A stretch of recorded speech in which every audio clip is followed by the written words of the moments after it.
amis, comment ça va? On se retrouve aujourd'hui pour une nouvelle recette vegan et sans gluten et une recette qui est vraiment un classique de la cuisine italienne et de la cuisine en général. C'est le risotto à la courge et c'est très simple de le rendre vegan puisqu'on va remplacer le parmesan par de la levure maltée. Et pour la courge, c'est un peu comme vous voulez. Moi j'avais un potimarron, mais vous pouvez prendre aussi une courge butternut ou un potiron, voilà la courge que vous avez sous la main. Moi j'ai fait pour 2 personnes, donc voilà, je prends une demi-courge. Si vous voulez faire pour 4 personnes, prenez bien une courge entière et doublez la portion de riz donc. C'est une recette vraiment jolie, vraiment délicieuse, réconfortante et parfaite pour l'automne puisque les courges c'est de saison et puisque ça fait du coup un risotto orange. Très beau, très bon, donc je vous laisse regarder la recette. On va commencer par émincer très finement une échalote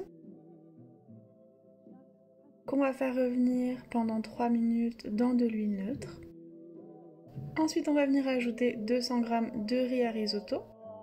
On va bien mélanger pendant 1 minute jusqu'à ce que le riz devienne translucide.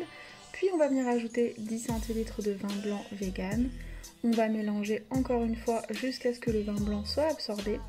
Et ensuite on va pouvoir ajouter notre bouillon, donc on y va louche par louche. On va mettre 2 louches à chaque fois de bouillon de légumes.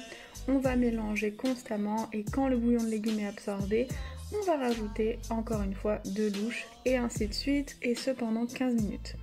15 minutes plus tard, on va ajouter une demi-courge en purée.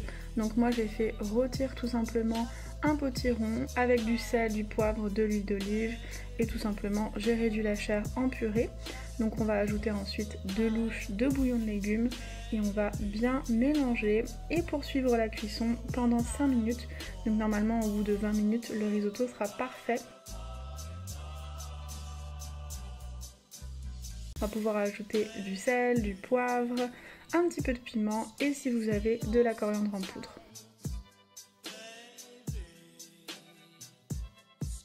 On va mélanger une dernière fois, ajouter 2-3 cuillères à soupe de levure maltée et 2 cuillères à soupe de yaourt de soja. Et ce sera prêt!